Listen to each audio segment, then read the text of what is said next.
আহ্বান জানাই যে এখন কিছুদিন ফুরসত পাইছো, এখন তো আর রাজনীতি করার সুযোগ নাই তোমাদের। এখন তো তোমরা মাঠেই নাই, খেলবা কি? সীমান্তের ওই পারে। এখন একটু চিন্তা ভাবনা করো, আবার হয়তো সামনে সুযোগ আসতে পারে। তো সেই যদি সুযোগ আসে কোনো দিন, তো আবার রাজনীতির মাঠে নামার আগে নিজেদের এই ভুল ত্রুটিগুলো সংশোধন করে নামবা। সবচেয়ে বড় যেই ভুল ত্রুটিটাকে আমি সংশোধন করবার জন্য আওয়ামী লীগের রাজনীতির সাথে যারা জড়িত ছিলেন তাদেরকে বলবো, সেটা হলো আলেমদের কাছ থেকে সমালোচনা শুনতে পছন্দ করবেন। ওলামায়ে কেরাম যখন রাজনীতির বিষয় নিয়ে কথা বলে কান পেতে শুনবেন, শুধু শুনবেন, বলবার কিছু চেষ্টা করবেন না। আর আপনারা যতই বলেন, যতই চিৎকার করেন, যতই প্রতিবাদ করেন, যতই জুলুম করেন, যতই নির্যাতন চালান, ওলামায়ে কেরামের এই ইসলাহের কণ্ঠ বন্ধ করতে পারবেন না। কারণ যেটা আমরা আল্লাহর পক্ষ থেকে দায়িত্বপ্রাপ্ত হয়ে বলি, যে কথাগুলো আমরা ঈমানের হিস্সা মনে করে বলি, যে কথাগুলো আমরা কোরআন সুন্নাহর কথা মনে করে বলি, সেই কথা আমরা বলবো, বলতেই থাকবো। এমনকি আমাদের ঘাড়ের উপর যদি তরবারি ধারণ করা হয়, আমাদের বুকের উপর যদি বুলেটের আঘাত আসে, আমাদের বুকের উপর যদি রিভলভার পিস্তল ঠেকানো হয়, ওই মুহূর্তে আল্লাহর কোরআনের সত্য কথাগুলো বলতেই হবে, বলতেই থাকবো, বলেই যাব আমরা ইনশাআল্লাহ।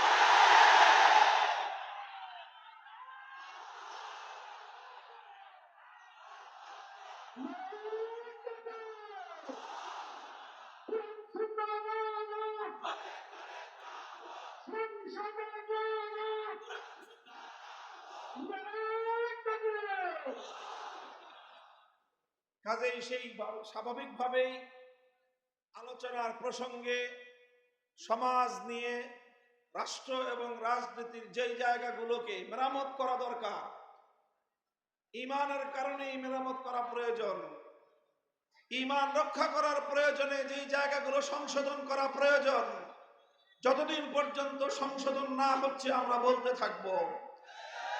একটা পর্যায় পর্যন্ত আমরা বলবো, এরপরে কানে পানি না ঢুকলে যা করতে হয় আমরা তাই করব। আগাম ঘোষণা দিয়ে বলতেছি, আমরা একটা স্তর পর্যন্ত বলবো, এরপরে নিজ হাতে আমরা সবকিছু দায়িত্ব তুলে নেব। আমরা সংশোধন করেই ছাড়বো ইনশাআল্লাহ। এ পথে হয় জীবন থাকবে, আর না হয় শাহাদাতের ঈদগাহে আমরা জমায়েত হব। আল্লাহ পাক রব্বুল আলামিন বুঝবার তৌফিক দান করেন। কোরআনে পাকের সূরাতুন নিসার ৬০ নম্বর আয়াত আমি তেলাওয়াত করেছি। আমার আল্লাহ পাক রব্বুল আলামিন এই আয়াতে কারীমার মধ্যে একটা বিস্ময়বোধক প্রশ্ন নিয়ে, আশ্চর্যজনক একটা প্রশ্ন নিয়ে আল্লাহ পাক এক শ্রেণীর মানুষের ব্যাপারে অভিযোগ করেছেন। আল্লাহ বলেছেন, আলাম তারা ইলাল্লাযীনা ইয়াজউমুনা আন্নাহুম আমানু বিমা উনজিলা ইলাইকা ওয়া মা উনজিলা মিন ক্বাবলিক। তোমরা একটু লক্ষ্য করে দেখো না, তোমাদের চারপাশে এমন কিছু মানুষ আছে যারা দাবি করে যে তারা ঈমানদার। কি দাবি করে? ইয়াজউমুনা আন্নাহুম আমানু, তারা দাবি করে যে তারা নাকি ঈমানদার। আল্লাহ বলতেছেন এটা আমরা না, অথচ ইউরিদুনা আইয়াতাহাকামু ইলাত তাগুত, অথচ তারা তাগুতের কাছে বিচার চায়, অথচ তারা তাগুতের সিদ্ধান্ত মানতে চায়। আল্লাহ বলেন যে তুমি নিজেকে মুমিন বলেও পরিচয় দিবা, আবার তুমি তাগুতের ফয়সালা মানবা, তাগুতের কাছে তুমি সিদ্ধান্ত চাইবা। আলো আর অন্ধকার যেমন এক জায়গায় জমায়েত হতে পারে না, আল্লাহর উপর ঈমান এবং তাগুতের উপর বিশ্বাস একত্রিত হতে পারে না। এটা পরিষ্কার কথা। قد تبين الرشد من الغي فمن يكفر بالطاغوت ويؤمن بالله فقد استمسك بالعروة الوثقى। আল্লাহ বলেন আরেক আয়াতের মধ্যে যে কোনটা সঠিক পথ, কোনটা ভুল পথ, কোনটা হেদায়েত, কোনটা গুমরাহি। قد تبين, স্পষ্ট হয়ে গিয়েছে। ফামান ইয়াকফুর বিত-তাগুত ওয়া ইউমিন বিল্লাহ, যে তাগুতকে অস্বীকার করবে আল্লাহকে বিশ্বাস করবে। দুটো একসাথে, আল্লাহকে বিশ্বাস করতে হবে, তাগুতকে অস্বীকার করতে হবে। ফাকাদ ইসতামসাকা বিল উরওয়াতিল উসকা, সে নিজের মুক্তির রাস্তা সে তৈরি করে নিল। তো মুক্তির রাস্তা তৈরি করতে হলে, নাজাত পেতে হলে, সফলতা লাভ করতে হলে একদিকে যেরকম আল্লাহর উপর বিশ্বাস রাখতে হবে, সঙ্গে সঙ্গে তাগুতকে অস্বীকার করতে হবে। দুটো একসাথে চলে না। রাত আর দিন এক সময়ে একত্রিত হতে পারে? বলেন। যেই সময় রাত সেই সময় দিন হতে পারে? রাত আর দিন যেমন একত্রিত হতে পারে না, আল্লাহর উপর ঈমান, তাগুতের উপর বিশ্বাস, এ দুটো কোনোদিন একত্রিত হতে পারে না। আল্লাযীনা আমানু ইউকাতিলুনা ফী সাবিলিল্লাহ ওয়াল্লাযীনা কাফারু ইউকাতিলুনা ফী সাবিলিত তাগুত। আল্লাহ বলেছেন পরিষ্কার, যারা ঈমানদার তারা আল্লাহর পথে লড়াই করে, যারা বেঈমান তারা তাগুতের পথে লড়াই করে। এই হক এবং বাতিলের লড়াই, এটা অনিবার্য, এটা চিরন্তন। পৃথিবীর শুরু থেকেই শুরু হয়েছে এই লড়াই, কিয়ামত পর্যন্ত চলবে এই লড়াই। বাতিলরা যেরকম শয়তানের পথে লড়বে, তারা শয়তানকে ছাড়বে না। তো ঈমানদাররা কি আল্লাহর পথ ছেড়ে দিবে? আরো আস্তে করে বলেন। বেঈমানের দল যদি শয়তানের পথ ছাড়তে না পারে, তো ঈমানদাররা আল্লাহর পথ ছাড়বে কোন দুঃখে? তুমি যদি শয়তানের জন্য জীবন দিতে পারো, তো আমি আল্লাহর জন্য জীবন দিতে আমার আফসোস কোথায়? শয়তানের পথে জীবন দিয়ে তুমি যাবা জাহান্নামে, সেখান থেকে তোমার নমনীয়তা নাই। আর তুমি চাও আমি আল্লাহর পথে জীবন দিয়ে জান্নাতে যেতে পারবো, সেখানে আমাকে তুমি নমনীয় হতে বলো? আমার তো নমনীয় হওয়ার কোনো সুযোগ নাই।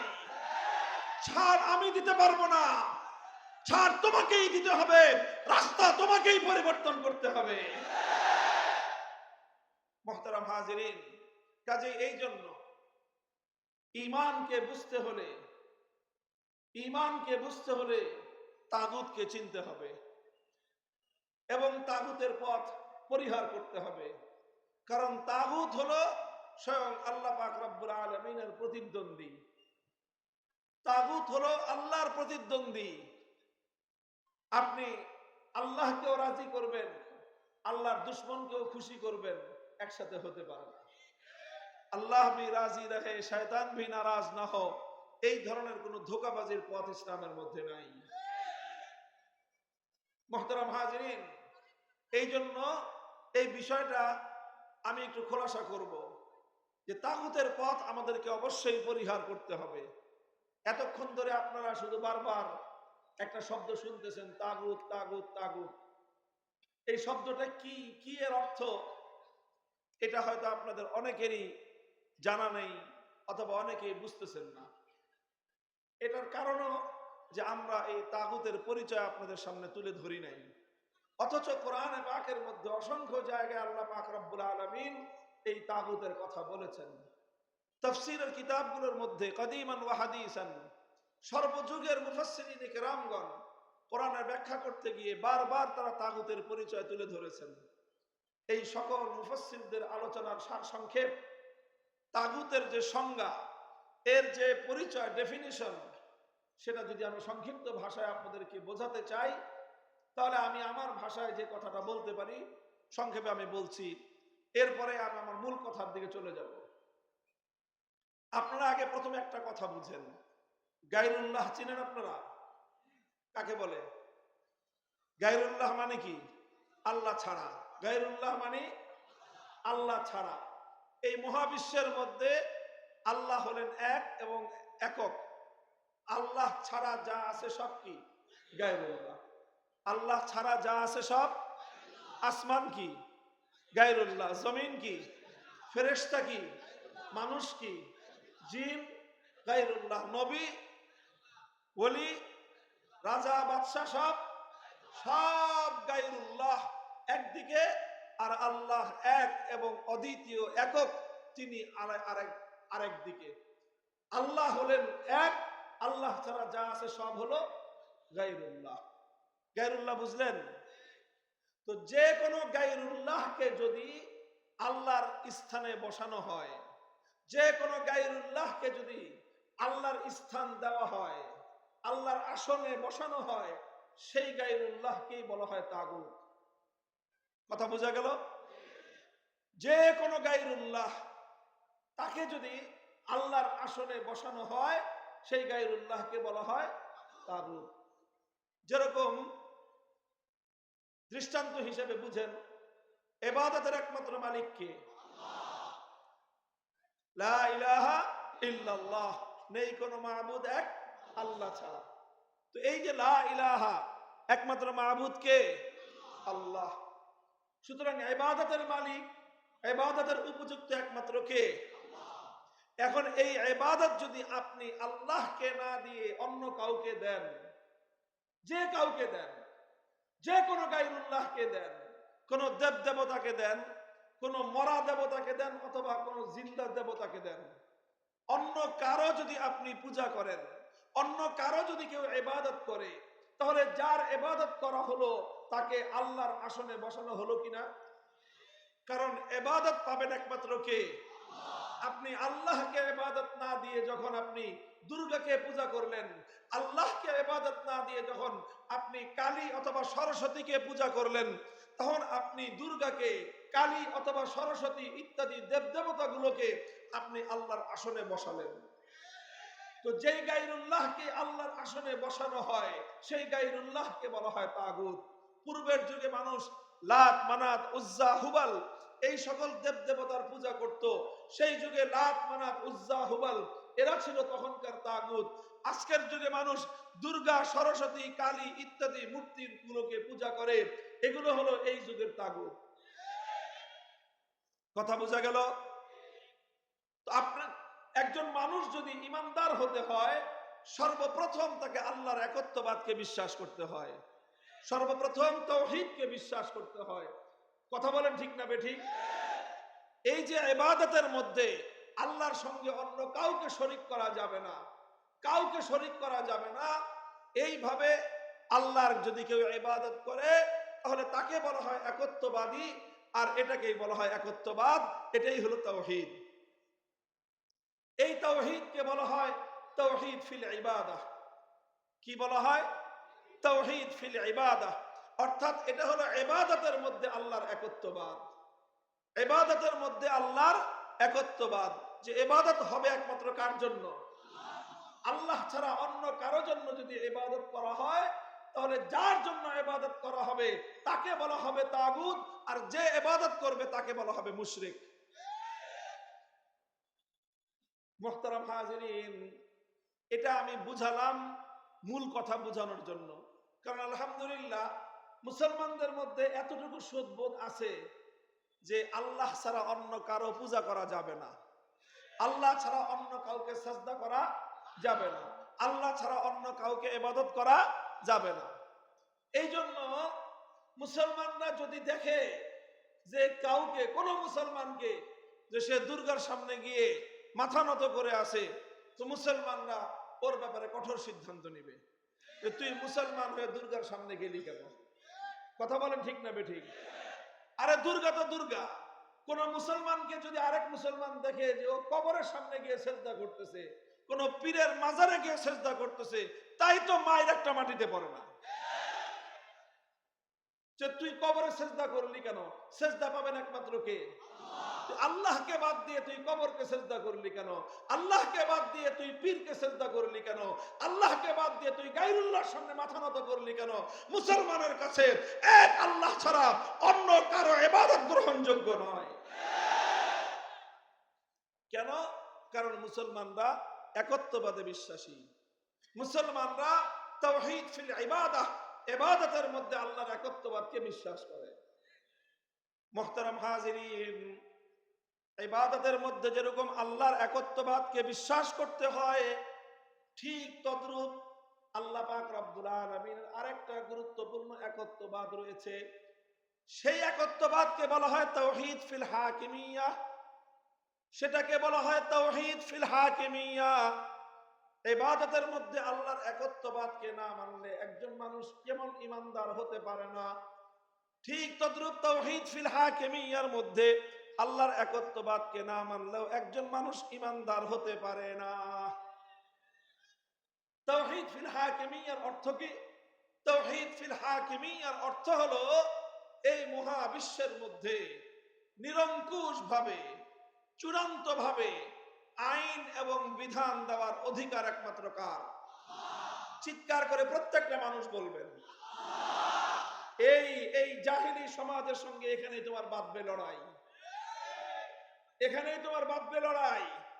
তুমি নামাজ পড়তে গেলে তোমার সঙ্গে বর্তমান তাগুতি ব্যবস্থার লড়াই হবে না, কিন্তু যখনই তুমি আল্লাহ পাকের আইন তৈরি করবার একত্ববাদকে তুমি বিশ্বাস করতে যাবে, তখনই তোমার সঙ্গে বাঁধবে লড়াই। এই জন্য এই জায়গায় ঈমান মজবুত করতে হবে।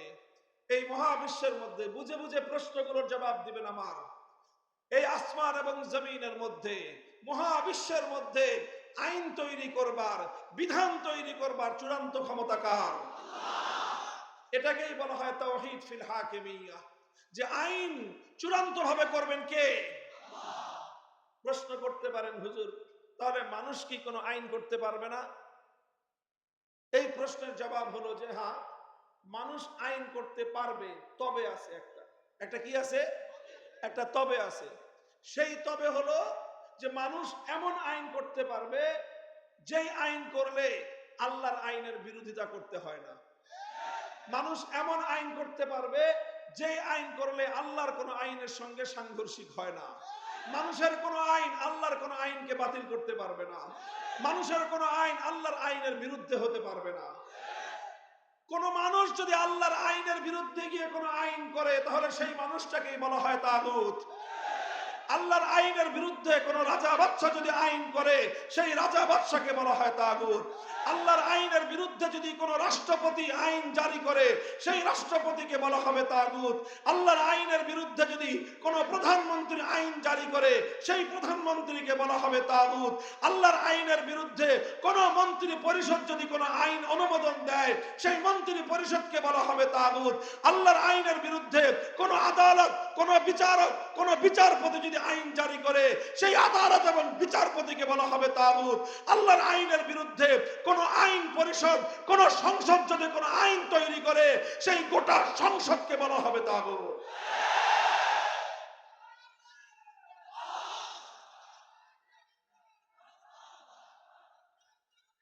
এটা দিলে পূর্ব না এখন। মুহতারাম হাজিরিন, যে এই হলো তাগুত। বুঝলেন? বুঝা গেল বিষয়টা?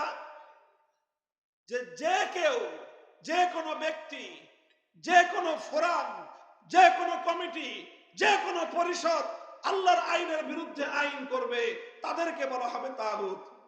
আর তাদের আইন যারা মেনে নিবে, তাদেরকে বলা হবে মুশরিক। পরিষ্কার কথা। আল্লাহর ইবাদত করতে হবে। আল্লাহকে বাদ দিয়ে যদি দুর্গার ইবাদত করা হয়, দুর্গাকে বলা হয় তাগুত। যারা দুর্গাকে ইবাদত করবে, তাদেরকে বলা হবে মুশরিক। ঠিক তেমনি ভাবে চূড়ান্ত ভাবে আইন তৈরি করবার ক্ষমতা একমাত্র কার? সুতরাং আইন মানতে হবে আল্লাহর। আল্লাহর আইনের বিরুদ্ধে কোন মানুষ যদি কোন আইন তৈরি করে, যেই মানুষগুলো আল্লাহর আইনের বিরুদ্ধে আইন তৈরি করবে, তারা সবাই হবে তাগুত, এবং তাদের আইনকে যারা মেনে নিবে, তারা প্রত্যেকে হবে মুশরিক।